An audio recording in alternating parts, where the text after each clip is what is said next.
তারেক রহমানকে ফ্যান ঝোলানো হুকের সাথে লটকে করেছিলেন অমানসিক নির্যাতন।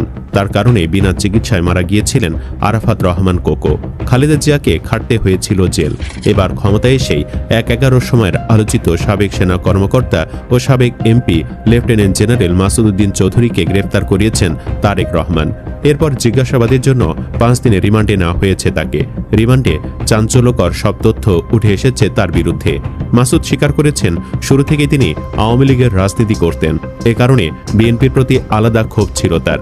তিনি চেয়েছিলেন পুলিশ হেফাজতে নির্যাতন করে তারেক রহমানকে মেরে দিতে।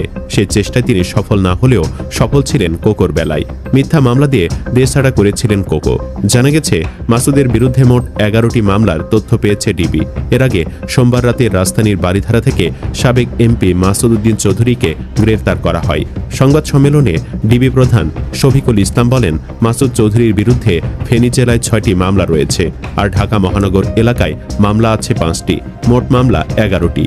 রাজধানীর পল্টন, বনানী, কোতোয়ালি, মিরপুর ও হাতিরঝিল থানায় হত্যা চেষ্টা, মানব পাচার সহ বিভিন্ন গুরুতর অপরাধের অভিযোগে মামলা আছে।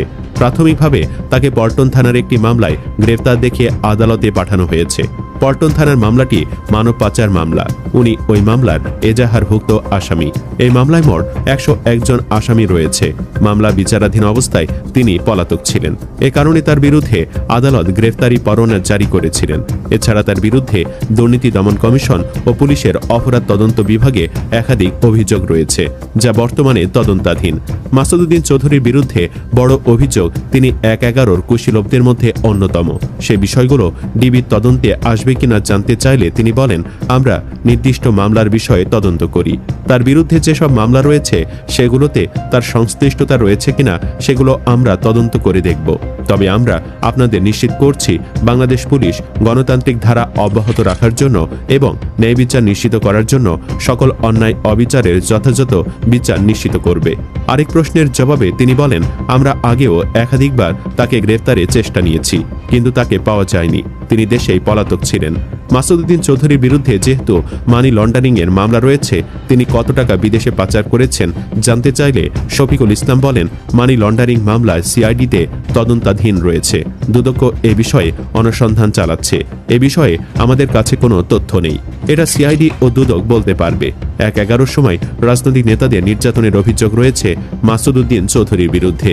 এ বিষয়ে আপনারা তদন্ত করবেন কিনা জানতে চাইলে ডিবি প্রধান বলেন, এ ধরনের তথ্য এলে অন্যায়কারী কেউ পার পাবে না। ভুক্তভোগী যে কারো অধিকার আছে আইনের আশ্রয় নেওয়ার। এখনো যদি কেউ নেই, আমরা তাদের স্বাগতম জানাবো। এছাড়া আমরা যদি তদন্তে পাই তাহলে আমরা যথাযথ ব্যবস্থা নেব। আদালতে যা হয়েছে, গতকাল বিকাল 5:10 ডিবি পুলিশের একটি মাইক্রোবাসে মাসুদ উদ্দিন চৌধুরীকে ঢাকার সিএমএম আদালতে নেওয়া হয়। বিকাল 5:18 তাকে এজলাসে তোলা হয়। মামলা তদন্ত কর্মকর্তা ঢাকা মহানগর গোয়েন্দা পুলিশের উপপরিদর্শক রায়হানুর রহমান জিজ্ঞাসাবাদের জন্য মাসুদ উদ্দিন চৌধুরীকে 5 দিনের রিমান্ডে নেওয়ার আবেদন করেন। রাষ্ট্রপক্ষের পাবলিক প্রসিকিউটর রিমান্ডের পক্ষে শুনানি করেন। আসামি পক্ষের আইনজীবী রিমান্ড বাতিল করে জামিনের আবেদন করেন। রিমান্ড শুনানিতে রাষ্ট্রপক্ষের আইনজীবী ওমর ফারুকি বলেন, বিদেশে লোক পাঠানোর নামে 24,000 কোটি টাকা মেরে দিয়েছেন এই আসামি।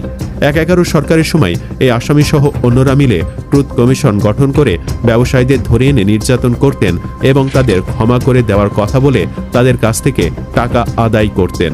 এই আসামি রাজনৈতিক নেতাদেরও ধরে এনে নির্যাতন করতেন। বিশেষ করে -2 ফর্মুলার নামে যা পরিবারকে শেষ করে দিতে চেয়েছিলেন। কিন্তু ভাগ্যের কি পরিহাস, যাকে টর্চার করে মেরে দিতে চেয়েছিলেন তিনি এখন দেশের প্রধানমন্ত্রী। এটা যেন ইউসুফ জুলেখার গল্পকে মনে করিয়ে দেয়। টাকার ভাগ কারা কারা পেয়েছেন, কোথায় কোথায় তারা টাকা পাচার করেছেন তা জানতে আসামিকে 5 দিনের রিমান্ডে নেওয়া প্রয়োজন। উভয় পক্ষের শুনানি শেষে বিচারক মাসুদ উদ্দিন চৌধুরী 5 দিনের রিমান্ড মঞ্জুর করেন। ওদিকে আদালত থেকে হাজতখানায় নেওয়ার সময় মাসুদ উদ্দিন চৌধুরীর ওপর ময়লা নিক্ষেপের ঘটনা ঘটে।